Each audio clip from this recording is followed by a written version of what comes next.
आचार्य देव कहते हैं, हमारे जगत के ऋषि मुनि कहते हैं कि कमल के बिना जैसे सरोवर शोभायमान नहीं होता।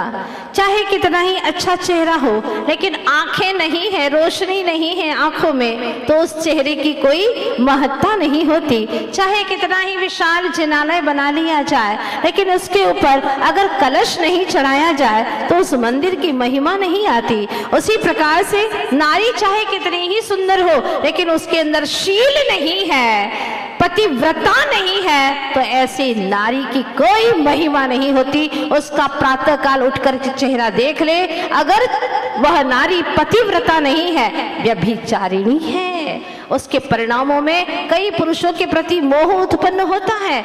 ऐसी नारी का प्रातः काल चेहरा देख लो, आप चाहे कितना ही परिश्रम करो, आपका काम होने वाला नहीं है। लेकिन पतिव्रता नारी का प्रातः काल उठते आपने चेहरा देखा है तो वह महाशुभ माना जाता है, शुभ शकुन माना जाता है। भावों का कितना ज्यादा संबंध है देखिएगा। आचार्य भगवान कहते हैं ऐसी कई घटनाएं हुई हैं हमारे इतिहास में, जैन इतिहास में, जहां पर महापुरुषों ने अपने परिणामों को इतना निर्मल किया कि पूरे अपने भावों को, अपनी चेतना को विशुद्ध करने में लगा दिया। वर्षों पूर्व घटना है, दो भाई हैं, बड़ा भाई है भूदेव, जिन्होंने समय पाकर के मुनि दीक्षा को अंगीकार कर लिया, संन्यास धारण कर लिया, और इसके उपरांत कई वर्षों के बाद में उन्हें ख्याल आता है कि मेरा एक छोटा भाई भी है, पता नहीं उसका जीवन किधर चल रहा है। मैं तो मुक्ति के मार्ग पर चल पड़ा, लेकिन वह कहीं संसार के विषय भोगों में न पड़ जाए। इसकी ये उम्र भी है, कहीं ऐसा न हो कि वह संसार के विषयों के कीच में, पंख में लथपथ होकर के अपना जीवन समाप्त कर दे। मेरा जीवन पल पल कितना आनंदमय है। वह विचार करता है कि ऐसी शुचिता, ऐसी पवित्रता को छोड़ करके कहाँ विषयों के पंख में पड़ा है। अरे अनंतों बार विषय भोग भोगे, कभी तृप्ति हुई ही नहीं, तृप्ति उससे हो ही नहीं सकती है, क्योंकि तृप्ति जब भी होगी भेद ज्ञान, आत्मज्ञान, निर्मल भावों से, परम विशुद्धि से ही निश्चित रूप से तृप्ति होने वाली है। तो क्या करूं? उन्होंने अपने गुरु से कहा, आचार्य भगवान, आज अगर आपकी आज्ञा हो तो पास में ही 2 किलोमीटर दूरी पर एक नगर है, वहां पर मैं आहारचर्या के लिए जाना चाहता हूं। अगर आपकी आज्ञा हो तो गुरु तो महान थे, आचार्य थे, उन्होंने समझ लिया कि आज अपने गांव में आहारचर्या के लिए जाना चाहते हैं। लेकिन वो जानते थे कि ये गांव में जा रहे पर रागी नहीं है, ये परम वैरागी है, कुछ न कुछ विशेष कार्य के लिए ही जा रहे हैं और वितरागता की प्रभावना करने के लिए ही जा रहे हैं। यह सोचा और उन्होंने अपने शिष्य को आशीर्वाद दे दिया और वह जाते हैं आहारचर्या के लिए। क्या हुआ? आहारचर्या के लिए गए हैं और वह ऐसा समय था कि चौराहे पर पहुंचे, आहारचर्या हुई उनकी। आहारचर्या के उपरांत वह जिस रास्ते से निकल करके आ रहे थे वहां पर शहनाइयां बज रही थी। जहां पर उन्होंने अपना बचपन गुजारा था वहां शहनाइयां बज रही थी। लोग आपस में चर्चा कर रहे थे कि इतने में एक व्यक्ति ने देखा, अरे लो लो, मुनि महाराज पधार गए, महाराज आ गए, चलो चलो दर्शन कर ले, बड़ा शुभ है। अभी तो दुल्हन ने घर में प्रवेश भी नहीं किया, आंगन में खड़ी है, कंगन बंधा हुआ है, टूटा भी नहीं है, और अभी तो सब कुछ कार्य शेष है। चलो चलो जल्दी से मुनिराज के दर्शन करो। और दूल्हे के कान में कहा किसी ने, महाराज श्री पधारे हैं नगर के अंदर, चलो इस समय पर बड़ा ही शुभ माना जाता है, घर में प्रवेश करो, इसके पहले मुनि महाराज का दर्शन हो जाए तो कहना ही क्या है, बड़ा ही पवित्रता का, निर्मलता का सूचक है। वैसे इस पवित्रता के सूचक के लिए कवियों ने कहा है, शुचि भूमि गतम तोयम, शुचि नारी पतिव्रता, शुचि धर्म परो राजा, ब्रह्मचारी सदा शुचि। जो सच में ब्रह्मचारी है, ब्रह्म यानी निज आत्म तत्व में लीन रहने वाला, उसकी उपासना करने वाला, जिसे अपने आत्म ब्रह्म की सुध आ गई है, ऐसे परम पवित्र माने जाते हैं। तो फिर जैसे ही उसने सुना और वह दुल्हन को वहीं छोड़ा और मुनिराज के दर्शन के लिए मुड़ा। जैसे ही गया, पता नहीं जैसे जैसे जा रहा है कोई आकर्षण खींच रहा है, ऐसा लग रहा है जैसे कोई अपना सा आ गया हो, अभी देखा भी नहीं है, लेकिन परमाणुओं में कुछ खिंचाव है, आकर्षण सा लग रहा है।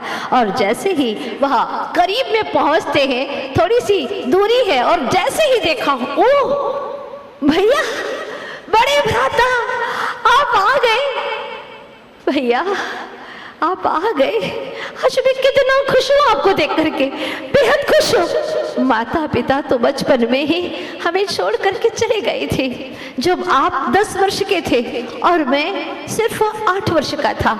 आपने मुझे पिता का प्यार दिया, माँ का दुलार दिया, सब कुछ दिया आपने, और आप एक दिन घर छोड़ करके चले गए थे।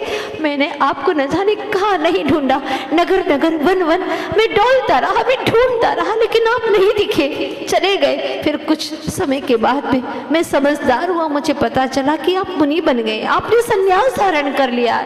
भैया आखिर क्यों कर लिया आपने ये सब कुछ, मुझे छोड़ करके चल दिए आप। बोलते रहते हैं, लेकिन मुनिराज ने कुछ नहीं कहा।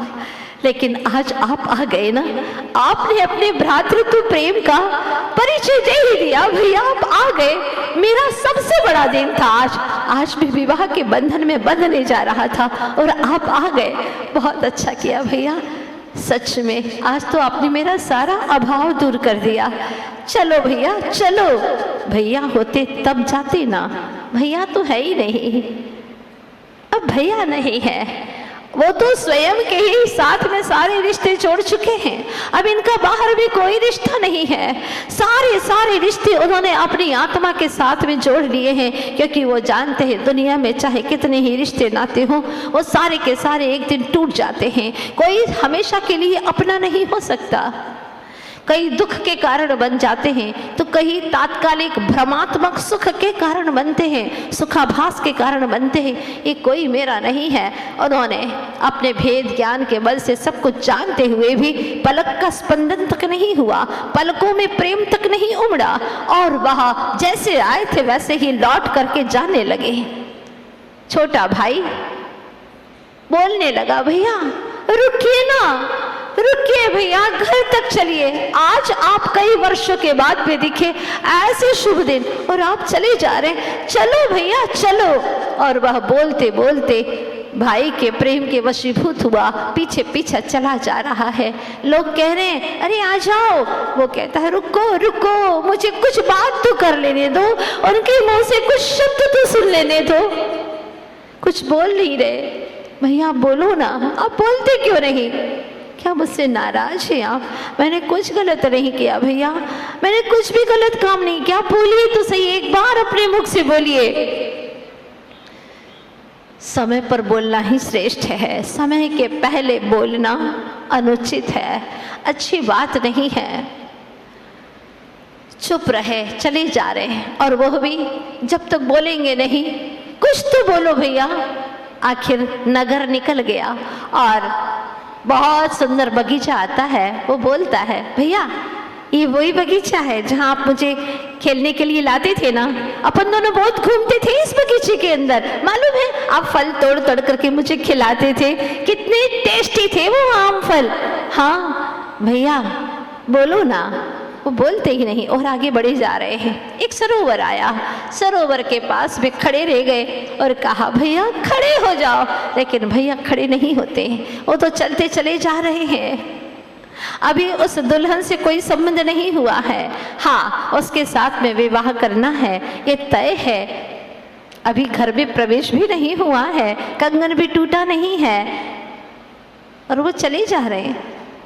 एक तरफ दुल्हन का, नई दुल्हन का आकर्षण खींच रहा है, तो दूसरी तरफ बचपन से जिन्होंने माँ बाप की भांति पाला है, पोसा है, उनका आकर्षण खींच रहा है। चले जा रहे हैं। फिर कहते भैया ये वही सरोवर है जहाँ आप मुझे तैराने के लिए लाते थे ना, मुझे तैरना सिखाते थे ना भैया। हाँ ये वही सरोवर है, देखो तो सही एक बार। क्या देखे सरोवर को? जिन्होंने भीतर के ज्ञान सरोवर को देख लिया है, बाहर के सरोवर को क्या देखना? बगीचे को भी नहीं देखा, क्या देखना बगीचे बगीचे को, भीतर का वैराग्य का उद्यान जो फल फूल रहा है उसको जिन्होंने देख लिया, बाहर के उद्यान को क्या देखना।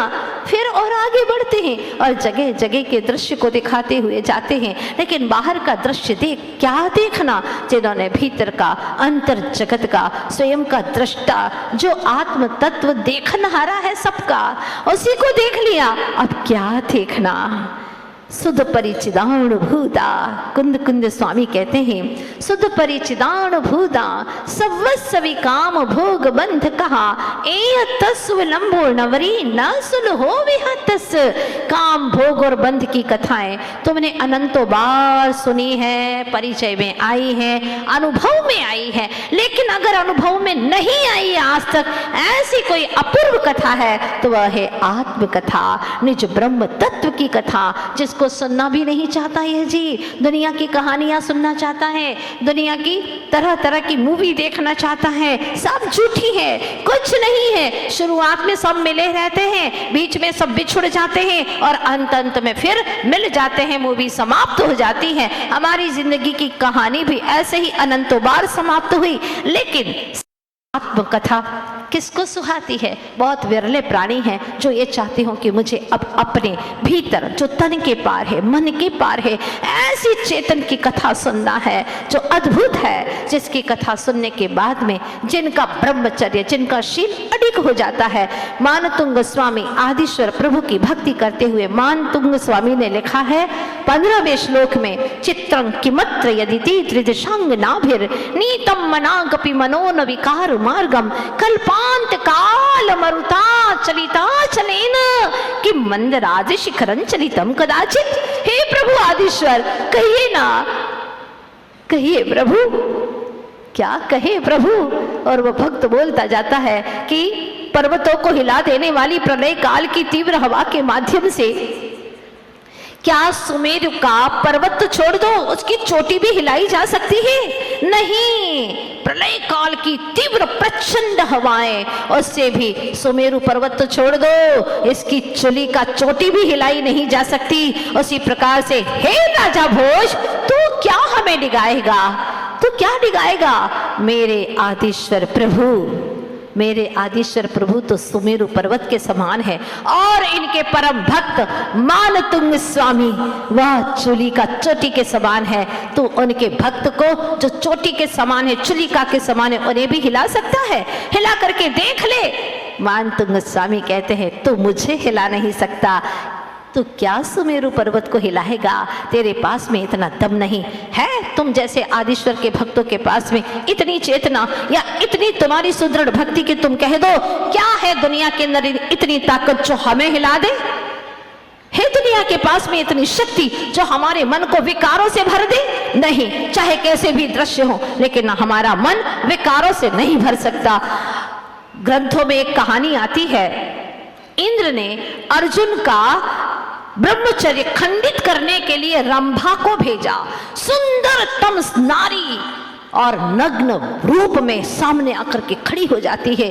धन्य है अर्जुन। वो क्या कहते हैं, जैसे अर्जुन देखते हैं और कहते हैं, एक दृष्टि में देख, वो देखा नहीं दिखा, और उन्होंने आंखें मूंद करके कहा, हे माते, हे माते, इस सुंदर शरीर से अगर आपने मुझे जन्म दिया होता तो आपका यह बालक, हे माता, अति सुंदर, आपके जैसा सुंदर होता। हे माता, इस बालक का प्रणाम स्वीकार करो। ओह, क्या भाषा है! आज तो सुंदरता को देख करके भाषाएं बदल जाती हैं, नजरें बदल जाती हैं, गीत बदल जाते हैं, चेहरे के हाव भाव बदल जाते हैं। कहाँ गया तुम्हारा शील? जब फेरे डाले थे तो तुमने सौगंध ली थी कि बस एक ही पत्नी, एक ही पति, इसी के प्रति हमारा जीवन बंधा रहेगा, लेकिन कहाँ गया तुम्हारा वो विचार?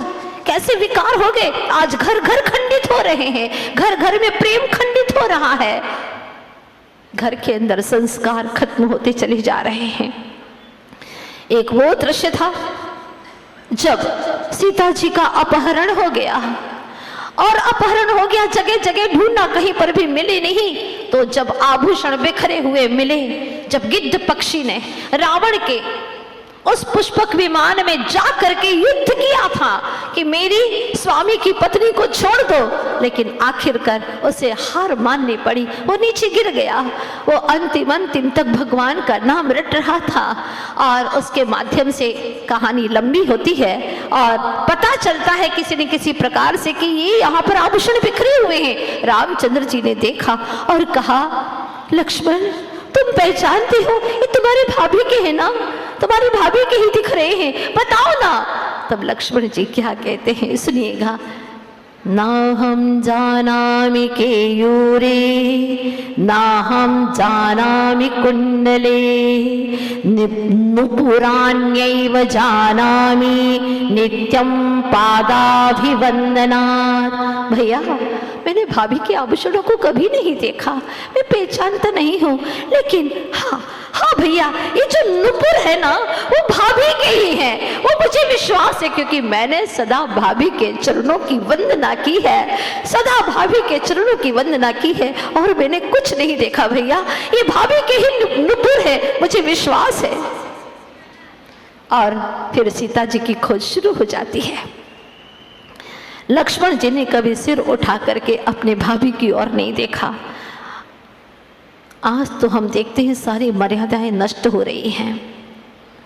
देवर की शादी में भाभी नृत्य कर रही है, बदन दिख रहा है, लोग देख रहे हैं, पता नहीं कितनों के भाव बिगड़ रहे हैं। एक बात पूछना चाहती हूँ, आखिर दूसरे पुरुषों के भाव बिगाड़ करके तुम्हें क्या मिलेगा?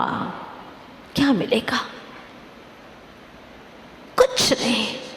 कईयों के शीर को नष्ट करने पर तुले हुए हैं। ऐसे जीवों को फिर कभी स्त्री पर्याय भी मिलना मुश्किल हो जाएगी। अनंतो भवो तक नपुंसक बनना पड़ेगा। बन जाओ नपुंसक। एक इंद्री दो इंद्री, अभी तुम अपने वस्त्रों को खोल खोल करके शरीर का अंग प्रदर्शन कर रहे हो, अब तुम्हें कपड़े पहनने को ही नहीं मिलेंगे। एक इंद्री से 4 इंद्री तक नपुंसक की योनि में जन्म लोगे अनंतो बार। बड़ी मुश्किल से तुम यहाँ तक पंचेंद्री होकर के आए और तुमने अपने अंगों का प्रदर्शन कर दिया। ओहो, अनर्थ हो गया। एक लड़की को युवक ने छेड़ा था और जज के पास में ये जब केस पहुंचा तो जज ने उस लड़के को बुलाया और कहा कि तुम इस लड़की को पहचानते हो? लड़का ने कहा नहीं, मुखर गया, मैं नहीं पहचानता इसे, पर चेहरे पर सच्चाई बिल्कुल टपक रही थी। उसने कहा मैं सच में नहीं पहचानता, ये कौन है? तब जज ने दिमाग लगाया और उसने कहा कि सुनो, जिस वक्त तुमको छेड़ा था उस वक्त तुमने जो भी वस्त्र पहने थे वो वस्त्र वापस पहन करके तुम आओ। और वो लड़की वही वस्त्र पहन करके आई। दूर से पूछा उस लड़के से, पहचानते हो इस लड़की को? हाँ, ये वही लड़की है, अब मैं पहचान रहा हूँ। वस्त्रों के कारण से उस लड़के को उस लड़की ने छेड़ने को मजबूर कर दिया। आखिर क्यों ऐसे पहने जाते हैं? अपने चारित्र को भ्रष्ट करना।